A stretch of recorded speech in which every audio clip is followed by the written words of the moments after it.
Hi, guys. Welcome. Today's topic is once he feels this, he is yours. And I'm so excited for today because we've got my friend Bob Grant here, who's going to give us a different perspective than what I usually say. And I love his perspective because he is an amazing expert, has helped a ton of women, has been doing this a long time, and I think can really help us. So that's why I brought him on. So, Bob, welcome. How are you? Thanks, Mike. It's nice to be here. Yes. You want to just briefly tell us your background in like 20 seconds and then we'll get into it? Sure. So was been a therapist for years and then switched into being a life coach.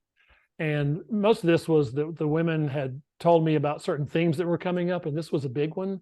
And so then I wrote a few ebooks and have been telling women about this, similar to you. I've seen your stuff too, so I thought this would be a good fit for us. Absolutely. So once he feels this, he's yours. Bob, what does he need to feel? So when he feels your trust and your admiration, that it really gets to the core of a man's heart.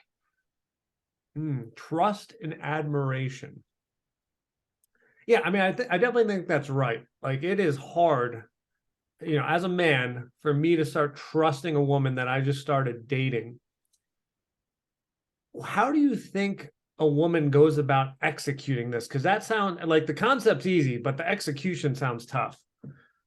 So when women will focus on, we talk about being heart-centered, and I'll use the example with them of imagine there's a little girl that walks around with you, and most women I talk with are very good if it was really a little girl, their niece or daughter, and they're kind and they're gracious and they're accepting, but when they come to themselves, they're actually really harsh. At least most of the women I talk with. Mm, And because they're harsh with it, it makes it hard for them to be trusting. It makes it hard for them to give a man the benefit of the doubt because they're worried about making a mistake, saying the wrong thing, and they've usually had bad experiences that have fed into that. So oftentimes they want to connect, but because of things that have happened in the past and bad experiences, and there's bad apples in men, as well as women, then they're just hesitant. They want to, but they're afraid of either getting hurt again. They're afraid of making a mistake, picking the wrong guy. I mean, the list probably goes on as far as the fears.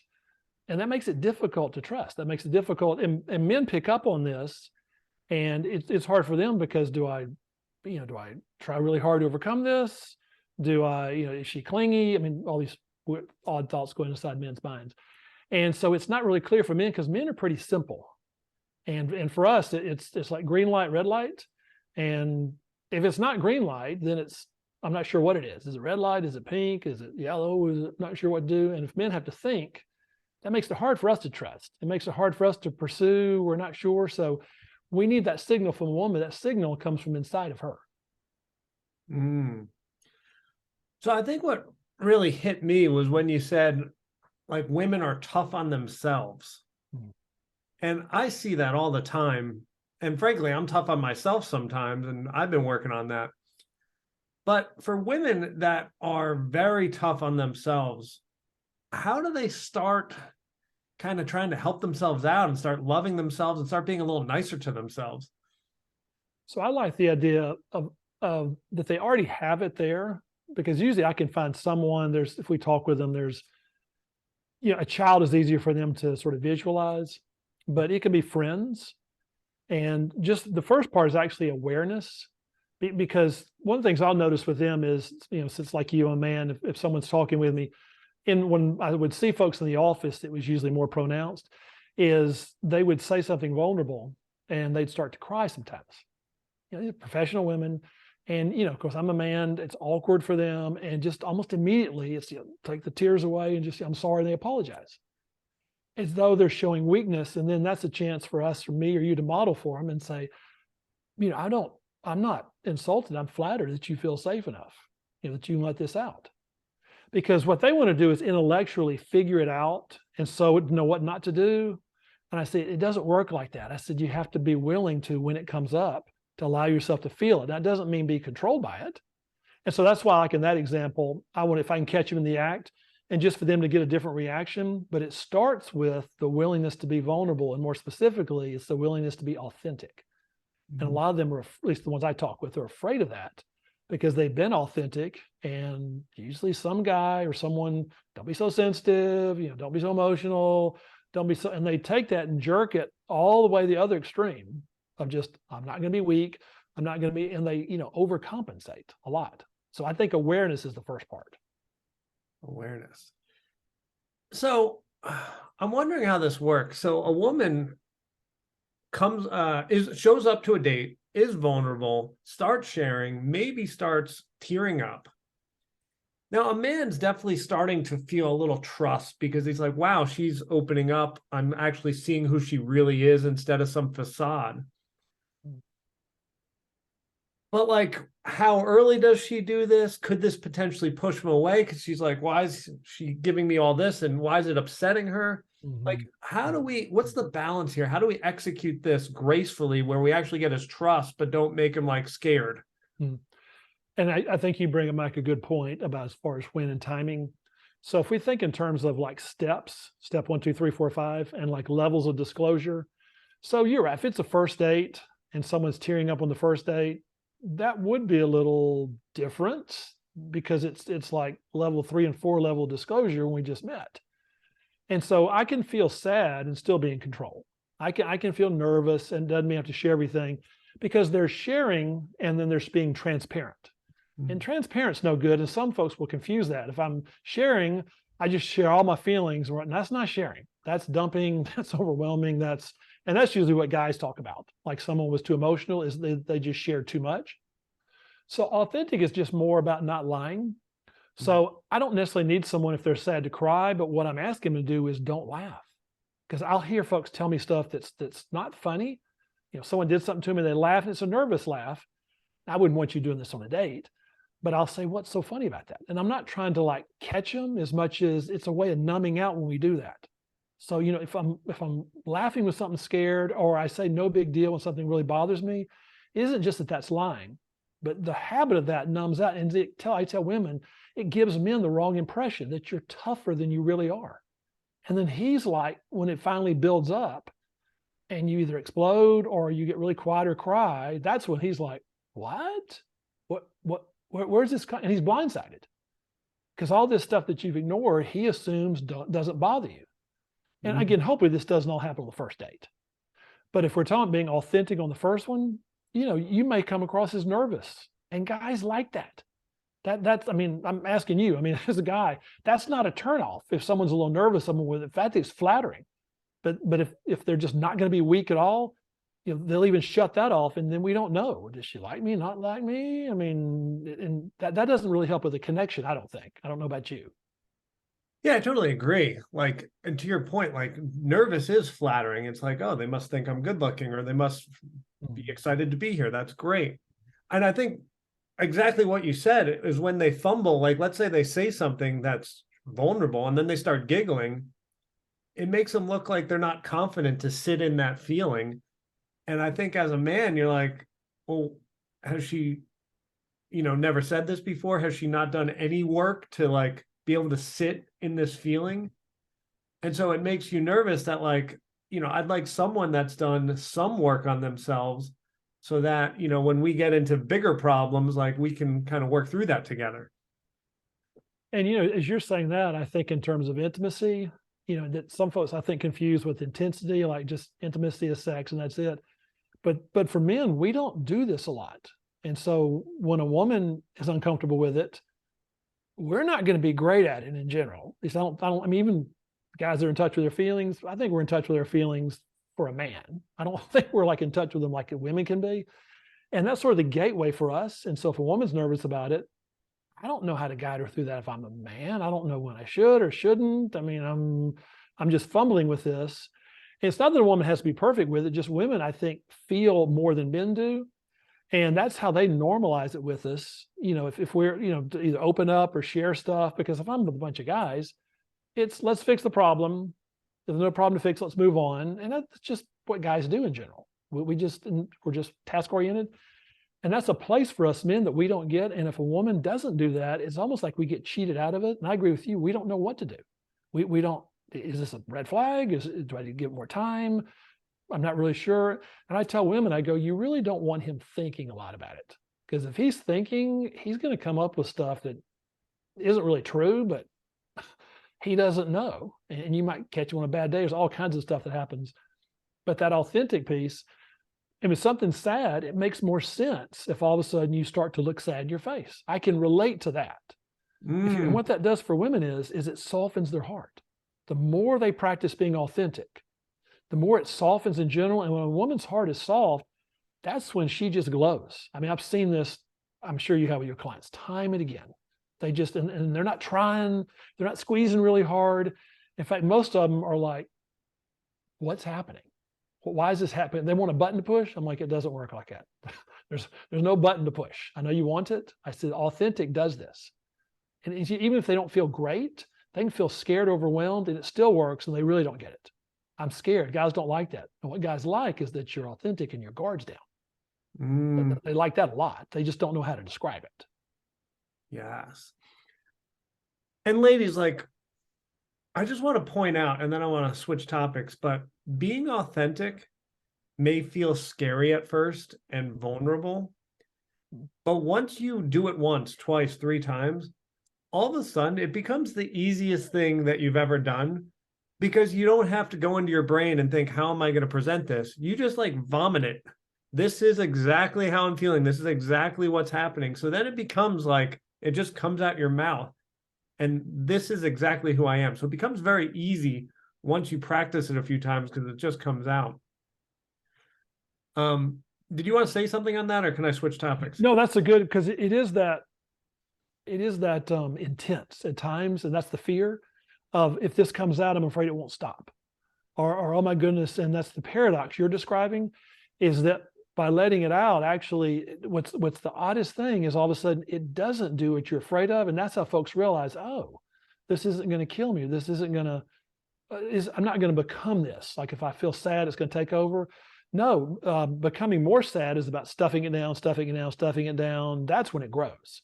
But what you said, the great point of when we express it, it doesn't get, well, patted down and grows and stuff. It comes out because emotions change. They don't stay. And our emotions aren't who we are. They're just what we're feeling in the moment. It's not good or bad. Well said. At the very beginning of the interview, you talked about admiring, when a woman admires a man in an authentic way. You know, it can't be disingenuous. That's a total waste of time for everybody. But if you really, like, how do we either, one, find the guy that we want to do this, or how do we start executing this, or like, what's the process to get there? Well, let's do this with you and I as men. And I think sometimes that may be easier for women to see. So when a woman just gives men the benefit of the doubt in general, without that, it doesn't really matter the other stuff she does, because then it's, you know, is this a good man? Is this a kind of a good man? It's like different flavors of chocolate versus, no, men in general like to be protective. I know there's guys that don't. Men in general like to be loyal. I know there's guys that cheat.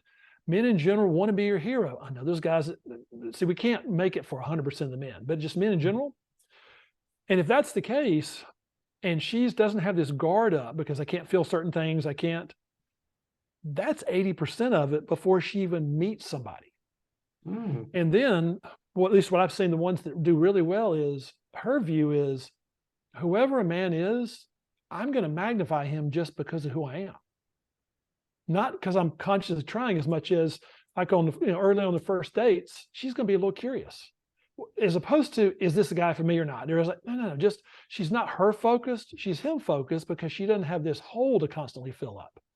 And so he may talk about something that doesn't interest her, and she'll ask some questions, and she's not as worried about, oh my goodness, is he going to hog the conversation? She doesn't have to hold this tight control.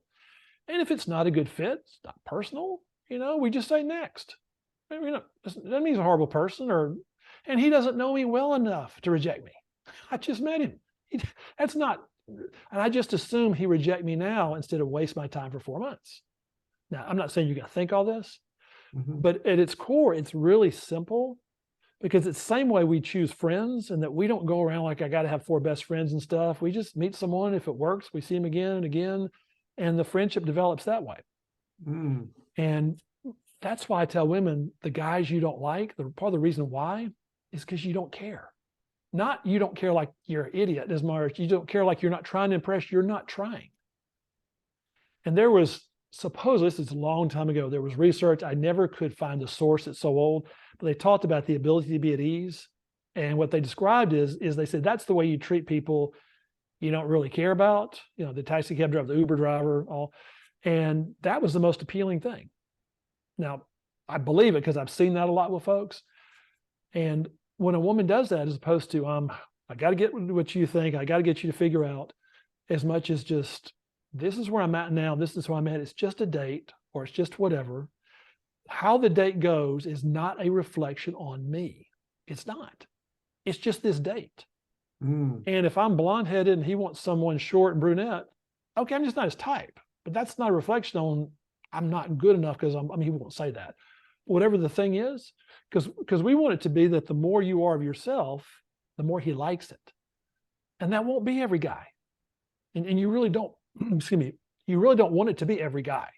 That would, if you're trying to appeal to every guy, you're appealing to none. I don't know if I'm sure, I don't know how your clients say that to you, but they say that to me in one sense of just, I should have something that just all these men think is magnetic. And I'm like, I don't think it. Yeah.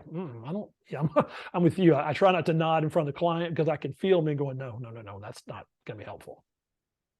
Yeah. You got to be, when you're authentic, you start sending a lot of men away because they're like, ooh, I don't like this person, which is great.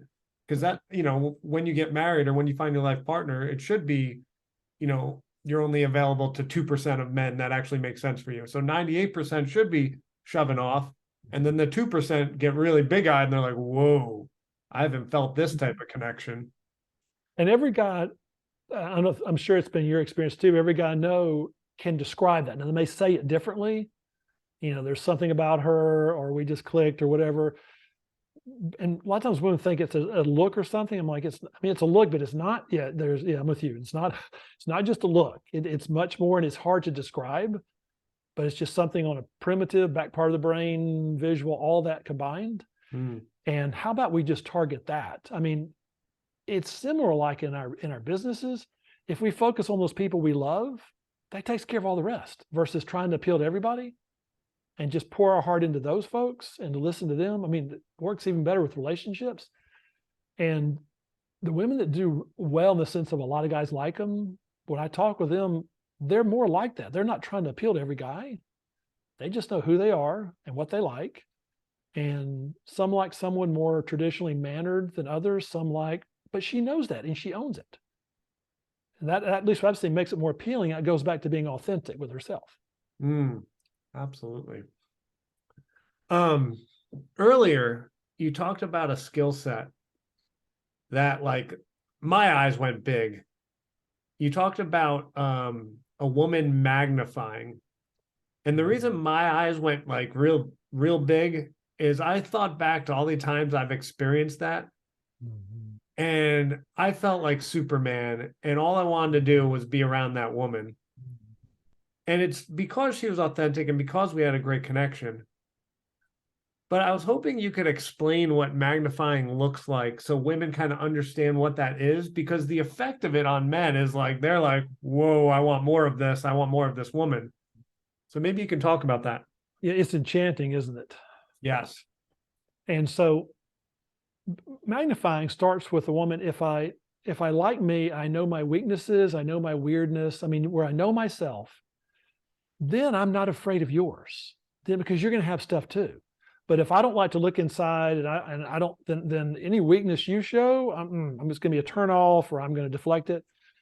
Going back to the ability to be at ease is that I know myself and like it. And what that does is that when I see stuff I like in you as a woman, I don't hold back. It just comes out. And without even trying, I end up smiling at certain things. When if he's funny, I end up laughing versus like playing it close to the vest so I don't come across a certain way. If he does something that I like, whether other people like it or not, I show it. I don't hide it. Again, not because I should do it. It just bubbles out. And those emotional reactions that we get as men, I think what you had said, are gold. I mean, just like whatever I got to do to get more of that. But whatever, chop wood, open doors, buy dinner. We don't care about those things. Well, it's not an obligation as much as all I got to do is those things to get you to smile and be proud of me. Waiter, I'll take more of that. And that's why I tell women, men don't think in terms of fair. If a guy's doing that, I'm nervous about the guy. About how many times who's paying and stuff. That's not what you're talking about at all. And the women like it, and men like that too. Of I want a woman that does that, inspires, and just because what I see with women is the ones that are more guarded. They're guarded, and then when he does something she doesn't like enough times, then it comes out. It accumulates, and then pop. Just why'd you do that? But then when he does stuff that she likes, she may say something. Most of the time she won't because it's vulnerable, and he doesn't know.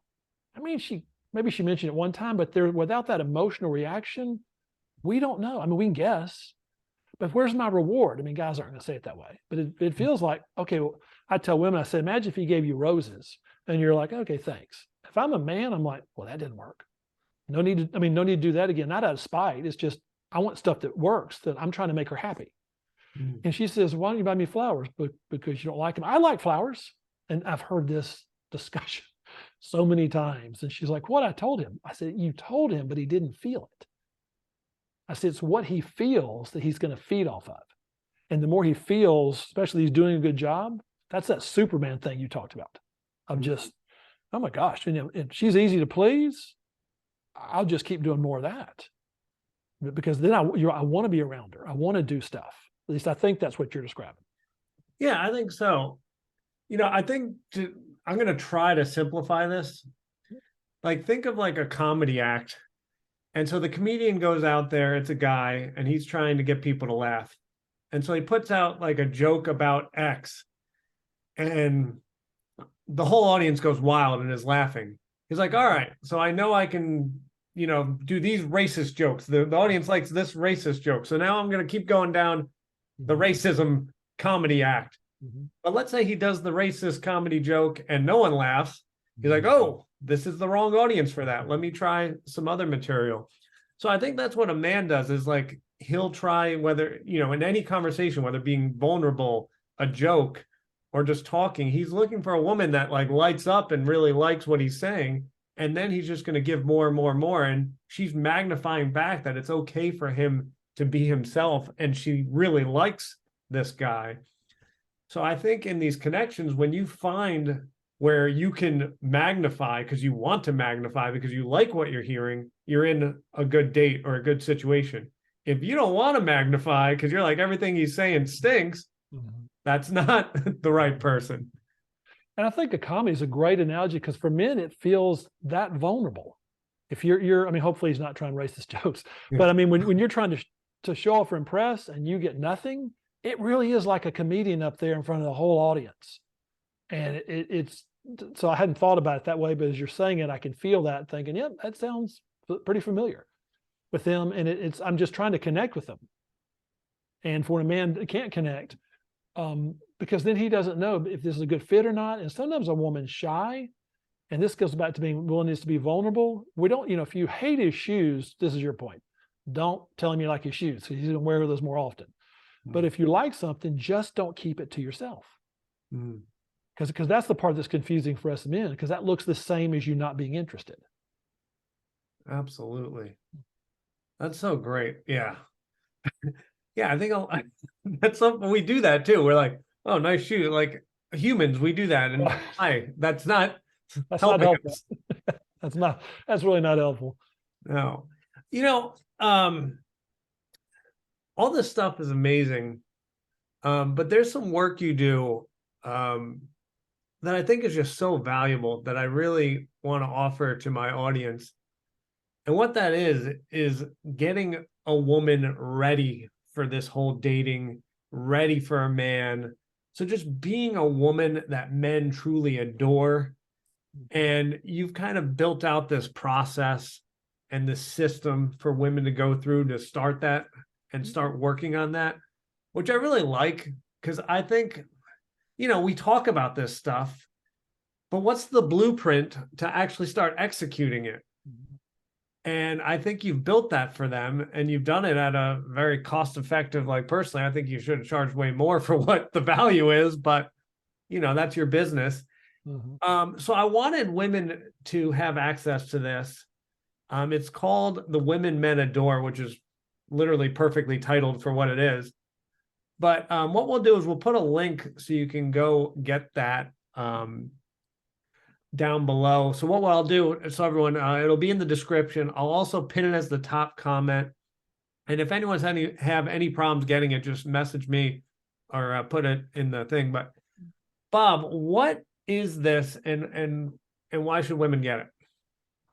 So, like you, I would hear women talking about wanting to different things. How do I date better? How do I find someone to fall in love with? And as I listened over the years, there were just certain qualities that women had, I noticed, that just made it, some of them just, it's not that everybody wants to be great at dating, but dating was fairly easy for them having options. And after listening enough, it was, how do I take those abstract things, that make men say there's something about her? Or men know it when they see it, men just don't know how to describe it really well. And so we talk about things like putting your heart first. We talk about being emotions based, because a lot of times those are things women are afraid of, and they end up stuffing the very things that makes them so appealing. And what's fun is that a woman doesn't have to be a certain way as much as it's about her being herself. And so I'll tell you a story, it's a true story, to emphasize this. And I'm not saying this can happen for everyone right away, but one client went through this program. And so she took it literally. She was going to, and she was going to be, it was okay for her to feel, and didn't quite know how this is going to work out. And so instead of trying to control everything inside, instead of trying to control, she went through this, and she was at church one day. This was years ago. And she was, I think she wore some jean dress, or she wasn't really trying to impress anyone. And she's sitting by herself in some big church. And some friends came up afterwards, and they're like, "Hey, you look great." And she's thinking, what? Because I mean, she can tell the look on their face, they're serious, but she's not really feeling pretty or anything. She just didn't understand what. Goes out of the church, huge parking lot. Two guys chase her down to get her phone number. She comes into my office and like, what's going on? I mean, she's almost mad because didn't feel positive, didn't feel, and I said, your guard's down. And it's not something like she consciously did it, but because when going through this program, when you make it a point, just it's a little bit of practice, a little bit of trying something new, it makes you more of who you are. So we're not changing you as much as it's closer to freeing you, if that's the right way to put it, to be more of who you are. So it affects every woman a little differently, kind of like perfume when it's on your skin affects everybody a little differently. It's like that. And most every woman has had this experience, at least some. What we're doing with this is like, this is how, this is why this worked. This is, and you don't have to fully understand everything as much as just try this. Just try it. We've had, God, thousands of women that have done this. So this has been more than tested. And we'd like to have it offer it for you too. Because the fun thing is the emails we get back from women that are like, oh my gosh, my boyfriend loves this. Of course, she didn't tell him what it was. My husband, all of a sudden for the first time, he talked to me at night. So we get those kind of testimonies, and it's still fun after all these years. And that's something you'd like. We'd love to offer it to you. Yeah. I'm gonna practice my magnifying because this is how I'm feeling. Did everyone not feel the same way I felt? I was listening to Bob here, and I'm like, this guy is the perfect blend of being a masculine man, but also being wildly authentic and being capable of sharing emotions. Like that's what I felt. And I'm like, I feel so lucky to be with a man with that kind of skill set. So I'm just really happy, I got to spend some time with you. I appreciate that. You are very welcome. Folks, I'm just curious, go in the comments and did you feel that about Bob? Because that's what I felt. And if you want to expand on, should we have Bob on more? Should we ask him some more questions? Just let us know, because that feedback basically tells me, oh, you guys like Bob. We should bring Bob on here more often. So let us know. And of course, on the top comment, we'll have his product, the Women Men Adore, which is going to be super helpful and really is a great precursor. If you do that type of work, when you show up for my coaching, which is basically just I plug and play, you start sending men at you. If you've already done Bob's work where you're ready to roll, then we're going to be in good shape when we plop the right guy in front of you. It's going to be easy. So I kind of love what he's offering because it's really perfect to lead into what I do. So I'd love for you to kind of start with him and then end up with me. So it's kind of a great team effort here. All right, well, thanks, Mike. I enjoyed being here and getting to meet everyone, and look forward to it next time. All right. Thank you, Bob. Really appreciate it. And everyone will see you next time. Bye.